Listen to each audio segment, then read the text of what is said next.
Trinidad and Tobago is slowly and cautiously returning to life after the stay-at-home, stay-safe restrictions imposed to stem the spread of the pandemic, COVID-19. More businesses have begun operations. More activities with controlled numbers are taking place. Vice Co-Chair, Senator the Honourable Alison West, says members of the public have made significant contributions towards our recovery. We have been amazed at the resounding support we have got during this initiative from the public. We have had several written submissions from various organizations and individuals. We have received close to 1,000 submissions. We are looking at all of them, and there are many valuable contributions and suggestions in them. At the third meeting of the committee, Vice Co-Chair Jerry Brooks briefed the Prime Minister, Dr. the Honourable Keith Rowley, on some of the major recommendations.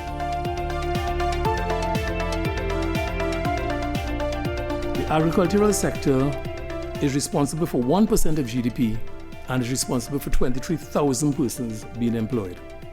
Interestingly, the agriculture bill, the food import bill for Trinidad and Tobago, is $5.9 billion. And there is an opportunity immediately to reduce our dependence on specific imported foods. Vassar and Barrett calls that fast developing crops, fast crops. And he also talks about putting useful land, making useful land available and putting it to work immediately. And there you're focusing on things like staples, vegetables, fruits, livestock, fisheries. We've got to cut this bill of $5.9 billion, put people to work, drive local content, and husband our scarce foreign exchange resources. The third recommendation is that we have to make Trinidad and Tobago a more secure nation by transitioning from manual high-risk, low-return activity to temperature-controlled, rain-harvested greenhouse environment. So you're really operating bifocally. You have the traditional farming, but you also migrate now to the new-fledged hydroponic, temperature-controlled, science-based farming, where yields and productivity are better, where you're managing pesticide, you're managing predatory larceny, and we're driving our production up.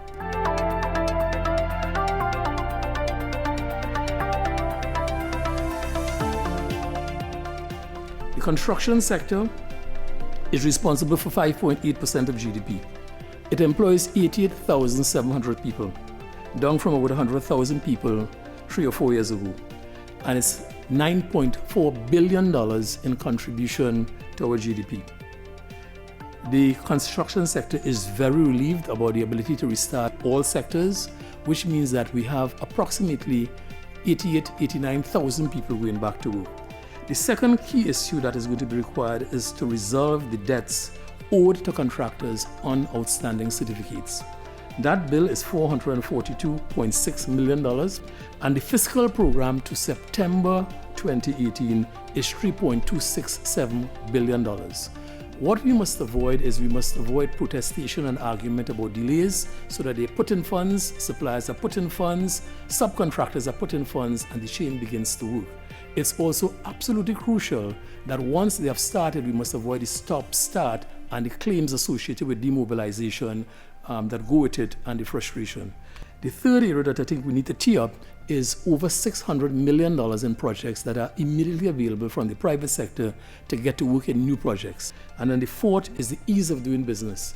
I am very happy to report that when I met with the Ministry of Trade, their platform called Develop TT is in a very advanced stage. We have caused the meeting to occur between the private sector, the TTCA, APET, the Association of Engineers, TTIA, the Association of Architects, the land surveyors, to look at the platform, and then for them to come onto the platform and to work with us as we roll it out. We have to move people from a paper environment to a paperless environment. And we're also doing a considerable amount of work with TNTech, EMA, Fire, WASA, and I think Alan Waller will be delighted to hear this, to decentralize authority so that you see it in the system and we're able to accelerate the process of approvals and reduce the amount of people. So that's one of the positive outcomes coming out of this. So the recommendation here is urgently implement the business development solution. The next sector, Prime Minister, is the energy sector, and there's nothing more important here than the urgent assessment of the sustainability of the gas value chain and progression of discussions and negotiations to ensure competitive, viable, and sustainable investment sector.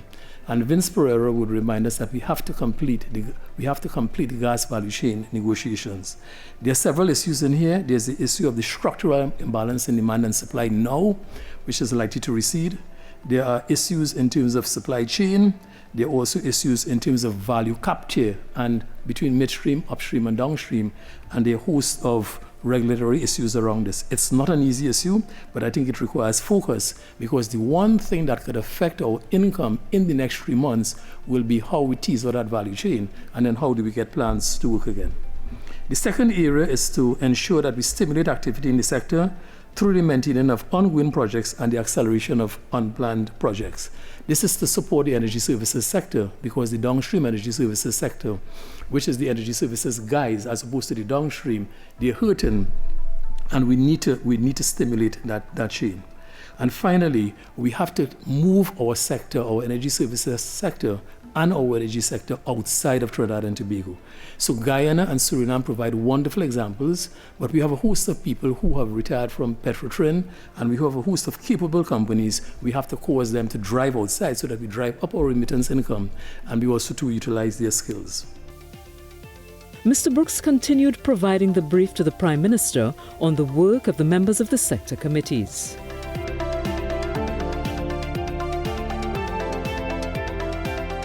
The next sector, Prime Minister, is the manufacturing sector. That's responsible for 19.4% of GDP, or $30 billion. It employs 52,300 persons. Most of those persons are actually back out to work, because the large manufacturers really consume about 45 or 46,000 of those people. You have 814 small or medium-sized enterprises in this sector, employing 5,106 people. They would have gone back out to work. Those are really the small and micro manufacturers, and they need a couple things. One is that they need swift access to liquidity support. And so a program of $300 million has been crafted. Karen Dabisi is leading that with the banks.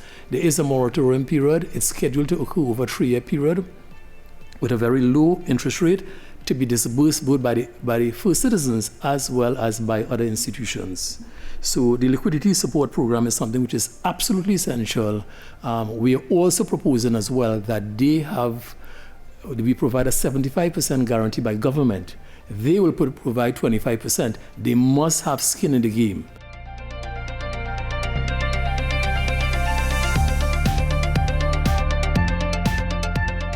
The services sector is the next sector.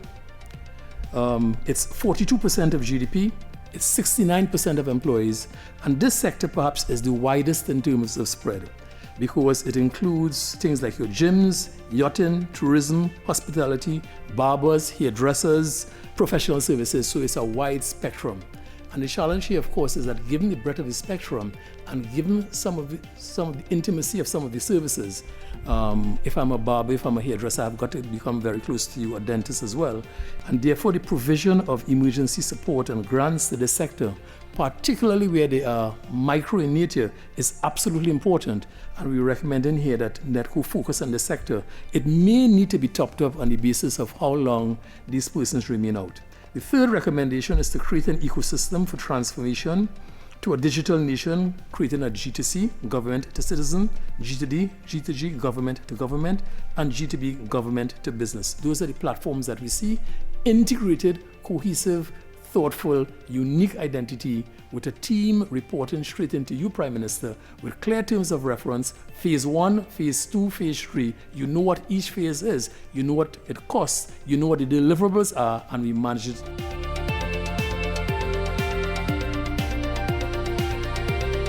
In the case of Tobago, there are 3 or 4 recommendations. Accelerate the implementation of key construction projects. There are several projects in the state's suite of projects that will be coming on that will be restarted, and secondly, that will continue into 2021. Those will have to be subject to a reprioritization based on the government's needs, the new COVID environment, and the availability of funding. The THE has identified several of those. In my conversations with Joel Jack, Alan Richards, Alan Warner, who's responsible for Tobago, Alan Warner is suggesting that the THA allocation to Tobago that we look very certainly at that, and we try to divert as much as we could into infrastructural spend so that we avail ourselves of the benefit of that spend. The ease of doing business also was raised by Alan Warner painfully, where he spoke about his experience with the credit unions and the need for us to improve the ease of doing business. That is going to be one of the authorities on the call with us, and the move to business development, I think, certainly will be very helpful. And thirdly or fourthly, there's the opportunity to explore channels to supply aggregate from Studley Park to Trinidad and also to Guyana. That's an avenue in which we can explore that hard rock, break it up, and it's particularly useful for coastal development. Guyana is one of the territories now that I think is requesting it.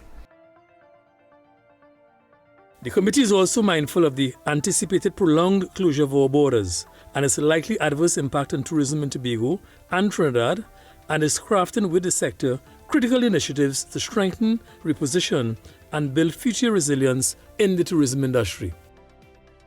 The Prime Minister shared a personal story behind one of the initiatives he sees as very important. In my very first job, I used to carry a diary which I had to record every single day where I went and what I did. And at the end of the month, my supervisor would look in there, and then from that diary, if I had to be paid for traveling or lunch money, or if I was absent, there was a record. All those things fell by the wayside. And if there's one thing I want to get out of this exercise, is to get the public service in particular and the private sector, because then once you get there, the public, there should really be no distinction between the public and the private sector in using this technology. But the public sector has to drive it.